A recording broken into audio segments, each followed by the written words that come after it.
We're ready. Okay, it's, I don't know, I don't have an agenda in front of me. 7 o'clock. It's August 7th, 2023, 7 o'clock. We'll call to order the Personnel and Finance Committee meeting. We'll start with introductions. Kevin Studick, Alderman at Large. I had to think who I was tonight. Connie Hillman, City Finance Director. Jennifer Bergman, City Administrator. Kara Terry, Ward 1. Chris Schubert, HR Director. Joe Inge, Brainerd Fire. Eric Flowers, Brainerd Fire.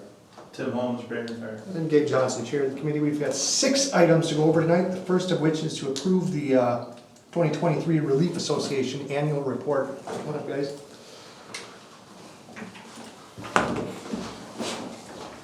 Okay. Slide in. Or sit in his lap. So I trust everyone's received a copy of this for review. I guess start out just asking if there's any questions before I talk about how we came to the number we did. Nope. Okay. So we prepare our schedules as we do in many years past. Last couple of years we've had to take a decrease and remain flat. This past year, the last 6 months, 8 months of the year has been pretty good. We're maintaining with a 6% increase in funds this year is what we're projecting. We're currently at an 8% return as of our last quarterly meeting with our financial advisor. We're still funded at an excess of 100%. We're looking to increase our benefit level by $250 to bring it to $14,000, which is still $750 off our high a few years ago. We're slowly clawing back. I so move. I will second. We have a motion and a second to accept the report and set the increase $14,000 per year in service. Any discussion? Hearing none, we'll vote. All in favor, say aye. Aye. Hold the same sign. That motion carries. All right, Thank see you. you guys. Thanks, guys. Quickest raise you ever got? Yeah. Just send me a check in the mail. Dr. Vale. All right, October, Friday I will. Huh? Thursday. Okay, I'll do that too. next up is an MOU extension to allow IBEW employees to work at the hydro facility. So both the United Steelworkers and the IBEW unions have agreed to extend our MOU to allow our IBEW BPU employees to temporarily work at the hydro facility.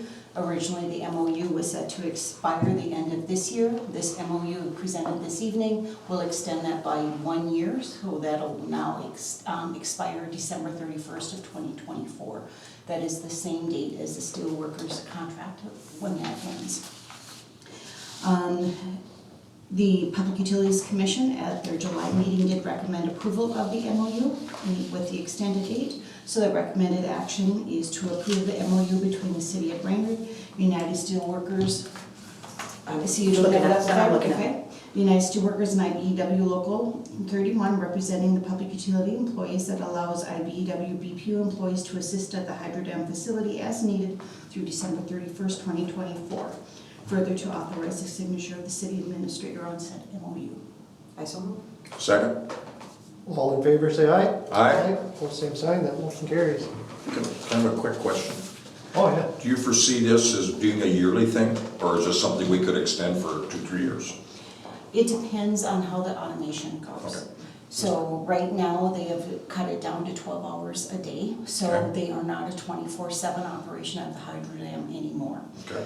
With that said, as they automate, they'll see what they actually need for personnel, and then see what we need, if it's still steelworkers, if it's IBEW, what we can do, laying the groundwork, and we'll see how it goes from here. Okay. All right, thanks, Chris. Next up is an updated City of Brainerd org chart. So in your packet was the org chart that was discussed at the joint meeting on July 31st. This last few days, we have, or last week I should say, we did some interviews for our finance manager position in the Public Utilities Department. And through negotiations, it became obvious to us that maybe we should be doing things a little bit different at Public Utilities. You have 3 division managers out there that have a lot of responsibility. The finance manager operates at almost a $30 million budget. Operations person actually does the entire operation for all the electric. And then you have a water and wastewater supervisor. So after brainstorming a little bit, we came up with an idea of calling those three individuals municipal utility division managers. Just a little bit of a differentiation between our regular supervisors, but they're still not department heads. But when we were talking to the finance manager candidate, it became apparent that nowadays people are looking for a little bit more increased vacation and things like that. So what I've given to you this evening is a revised organizational chart showing those three positions in yellow. And those make it look a little bit different compared to our normal, so you can see that. I've also handed you some information about recommended action. And so basically all that would change for this, if we approve this org chart as discussed at this meeting, we would be recommending that those municipal utility division managers have the same benefit structure as department heads. And so there are some sections of the employee policy manual that would be affected, and I've actually printed those out for you so you can see how we could change those. That's the groundwork. Questions? Makes sense to me. Yeah, so this is everything we had talked about at our workshop, more or less with the minor changes of municipal utility division managers, except the IT position. We remove those. So those aren't being added, and that's still gonna continue to be reviewed by staff and the utility, and see if we can have one IT department instead of two. Correct. Okay. Otherwise, all of the other items that were discussed at the joint meeting was included. Okay, any questions? My only question, so pre this, when BPU was its own, then the finance responsibilities, did those still fall to you, Connie? So your scope of oversight has increased? No, because you're not, the finance manager's not reporting to you Correct. in a, okay. Right. We used to have a superintendent and a finance director, secretary. We eliminated both positions, created a new public utilities director, and now a finance manager. So this finance manager is assuming those financial duties. And would it make sense, much like the IT department, to have oversight over all city finances, including BPU? So the finance director person would report to you with a side report, obviously, to Todd, because he knows the business. I'm just thinking out loud for centralized finance. I don't know that it's doable, or In a perfect world, I think that would be ideal. that would be ideal. Yeah, but it's not a perfect world, so. Mr. Chair, and if I may, and I think they do their own payroll, they pay their own bills, they manage their own budget, they set, so the commission oversees their finances. Certainly something we've discussed. Okay. I think it would be a huge undertaking, but interesting thought, and maybe it's something we should explore.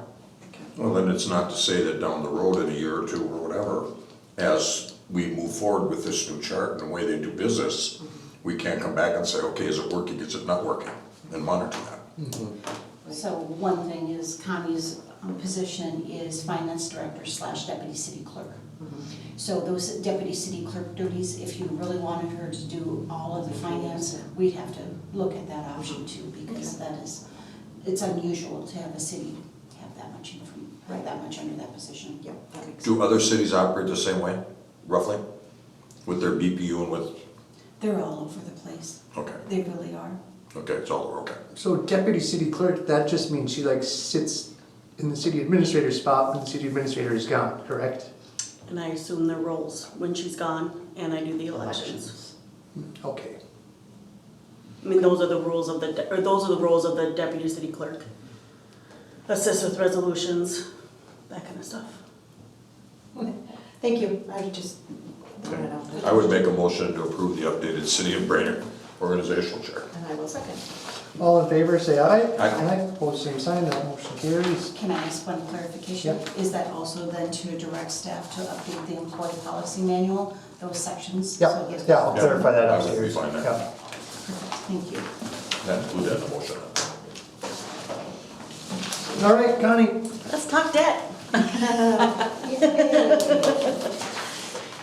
So really, I think what tonight. The memo had a lot of detail in it. Where did the bookmark go? So basically, we started with our cash balance as of July 31st, and that reflects the payments that were due August 1st. Then we tried to project where we were going to be at 12/31/2023.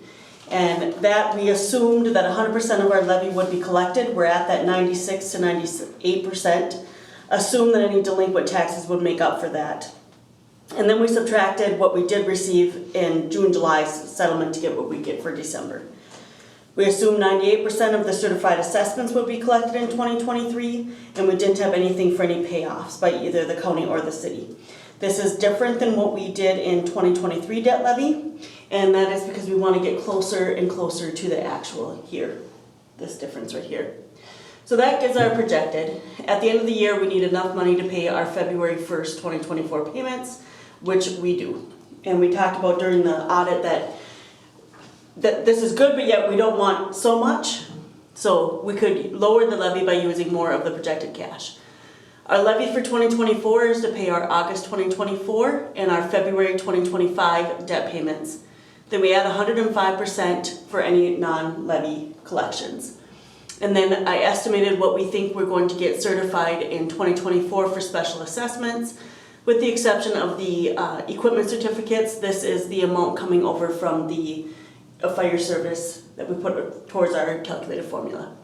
So that's how we come up with our calculated levy.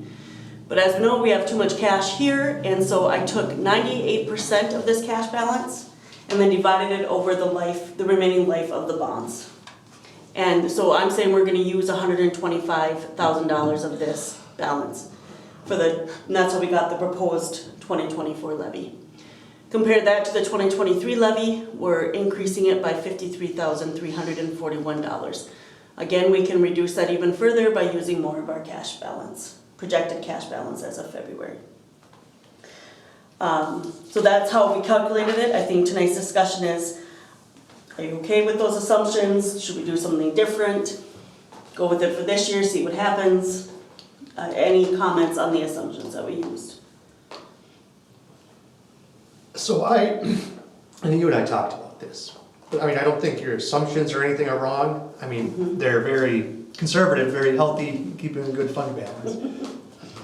Very, very conservative. But I don't think they're wrong, but like I talked to you about last week, I am concerned about the amount of debt we're taking out on the street projects this year, that I don't think it's sustainable. If we're doing $2.5 million projects every year for the next 10 years, our debt levy is gonna have to be back up in the $2 million range. Correct. And I don't think, speaking for myself, I don't think we should be paying 30%, 25% of our levy in debt each year. I think that's just too much. Right. I did give in the memo kind of the history of the debt levy. And ideally, so I kind of went back through. So what we levy every year to pay for our roads is the permanent improvement levy. And that is to be 6% of the previous year's tax levy. So for 2023, it was $375,350. The city is allowed per the charter to go up to 9%. When we talked about the budget, that basically this levy pays for the maintenance costs of street striping, crack sealing, street patching, and seal coating, as well as a little bit of the salary that we allocate to the fund. So we have nothing to pay for our construction projects.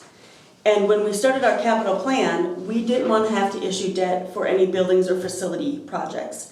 And so through our capital plan, that's what we're doing through our capital plan levy, that's what we're paying for. We still have an issue of how do we pay for our road projects. And granted, we kind of talked about that when a debt levy falls off, another one comes on, and it just kind of cycles. But the problem is that doesn't take into account our interest rate costs, it doesn't take into account the increased costs of the construction projects. And also just like the time, like I give an example of, for 2023, I was estimating, this is our debt levy using an interest rate and all kinds of fun stuff here. This is all just estimates. We need a debt levy of like $200,000, but the levy that was falling off was only It was only $33,579, so combined, we only had $133. Well, that's not enough to pay for this one. And granted, the 2024 projects have not been set by council, 2025 projects have not been set by council. But another schedule is this, if we do a similar debt issue like we did this year, then we need another, $145,000 increase in our debt levy. So it's not quite rolling over how we thought it was going to do, and I think that that needs to be taken into consideration when SPW approves the future year's construction projects. And will you scroll back up? Actually, 2024 hasn't even been set by council yet, to be honest with you. Yeah, we have not seen a 5-year CIP update this year. Correct. So, and I just wanted to explain my math. So we have this capital levy right now, that's about $1.2 million, right? Well, 7 years ago, we had $2 million debt levy. We were able to pay off and not issue too much new debt. Got it down to $800,000 a couple of years ago. That's the $1.2 million we've had available to spend on capital. If we're gonna think we're gonna bring this back up to $2 million, we're not gonna have any money for capital. It can't all just be increased taxes and fees. So we need to figure out, I don't know, have the engineering department figure out what we can do to maintain a good schedule of replacing our streets but not go overboard. And that's kind of the same thing with the capital, so do you, and I don't know, I'm just using this as an example, like when they do 210, we don't have a choice when they come in and do 210, that's gonna be a huge burden to us, and granted now we're going out, we're trying to get grants and that kind of stuff, and that's great, but when we get a $4 million project, we have to do that. Can we break down our streets and only do like $1 million streets versus $2 million worth of streets, or I don't know that answer. And really when we were doing these huge levies too, this was the industrial park because we were gonna have that paid off. Because we kept levying the same amount each year or per the schedule. Well, we never got the special assessment income to help to pay the debt. So when we were looking at this, we were gonna pay off that debt and still have $1 million From Industrial Park, Brainerd Oaks, Beaver Dam, pretty much Right, there every was- project we did in the 2000 through 2010. And those projects, that's why we looked at increasing this levy. Yes, granted now, we've been able to put it in the capital, but we also have done other things too that have helped with that capital, to get that capital levy to be 1.2 million as well. But we see that some years we don't have a lot of capital, and then all of a sudden we have to buy a fire engine, it goes up, huge, and so I don't know. But the levy, we've been leveling Right. a steady amount, Right. and that's basically from the debt we've retired Right. and not reissued. Right, part of it, yes, part of it is other operations as well. Yeah, 90% of it is right there. Yeah. But, yeah, so I don't know what the answer is, this is just discussion, right? Right, and it's just, and like it was on this agenda just to kind of discuss and review staff's assumption, and then we'll update it when we issue the 2023 debt issue and as additional information becomes available. So it's more information for you to be able to provide feedback. But if we direct street department staff to take a look at priorities and or whatever, to just maybe give us some levelability, if that makes sense, then we can maybe focus on other things. Yeah. And also, the more we use of this, the lower our debt levy, so then that hurts us too when these are falling off, because if we do the calculated debt levy, if this one was $164,000, now we're reducing it, we're kind of hurting ourselves when it falls off as well, but yet we gotta get rid of that too. But we can't- Well, back when I started here and we had $2 million debt levy, our, what was the fund balance in the debt center? Negative, probably, Yeah, 2 so million. we're plus 2 million, it was negative 2 million, so a lot of things have turned around, we just wanna keep them going in the right direction. And again, we can't help it when people pay their assessments early. It actually hurts us when people prepay their assessments because we don't get that interest. And also then you have to allocate that over the life of the bond, and so, I shouldn't say it hurts us, but it's Not as beneficial. not as beneficial to us as if they want to pay it off. So, yeah. Well, thanks for putting this together, let's keep it in mind as the 5-year CIP gets updated. Mr. Chair, if I may, so, when would you like to see the 5-year plan? Should that go to SPW, then come Yeah, here? Second meeting in August? I think Paul did it like every February or March, Okay. right, kind And I of, know Jesse has worked on a 10-year plan now. And so, I don't think we need it in August yet. No, I mean, well, we'll need it before the construction project Yeah. starts. Right. Yeah. They're gonna have to bid all those out and everything this winter, so. exactly. SPW second meeting? PNF? Just thinking of timing. Well, And we can talk about 2024, it. I mean, that's gonna affect our 2025 levy, more so than our 2024. Right, but the 2024 projects, Right. Right. But usually then our the plan was to projects, issue debt, We're well, gonna need to do it sooner than later, because if we're gonna do the projects in 2024, they need to know Right. and be able to plan too. and if this high cost, high interest rate, maybe we scale back for 2, 3 years and wait and see interest rates go down, borrowing's more favorable. yeah. Yeah, I think that should be like a winter thing. Like Yeah. every winter, we should update the CIP. Yes. We will plan for that for winter of '24, and for now, we'll get something back. Wait, Thank you. any other questions, comments? Okay, thanks, Connie. Now, timeline for budget. Yes, so we have a meeting set for August 16th for the city administrator, PNF chair, and council president to meet and establish the budget that will be presented to the city council on or before the first day of September, that's required by the charter. The park board will be presenting their budget at the next council meeting, August 21st, which satisfies the requirement in the charter that prior to September 1, the park board shall present their budget. Then we would schedule a workshop for Monday, August 28th. No, that is when the tentative classification and compensation is supposed to be, but we're not sure if we can get it. If it is the same day, I would suggest that we change the budget workshop to be August 29th, because I think that would be a lot of information to absorb all at one time. That would be my recommendation. And then we'd have any additional workshops or further discussion about the budget and levy in September, and then we would set the preliminary levy at the regular council meeting on September 18th. So that's kind of this, the timeline, and then, so review the proposed timeline and set a budget workshop for Monday, August 28th. Time subject to the tentative workshop being held to review the classification and comp study.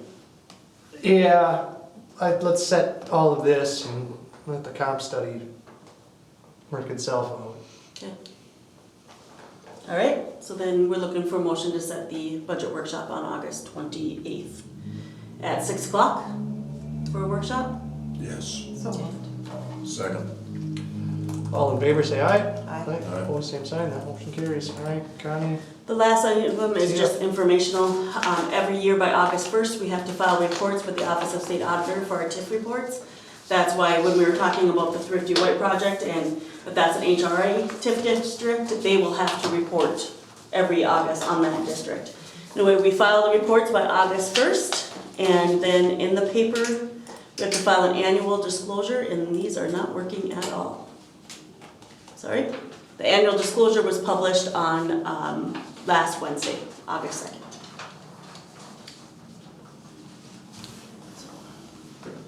Well, looking good. With that, we're adjourned. Thank you. Can I mention one thing? Okay. On the consent calendar is ratifying the hiring of a police officer.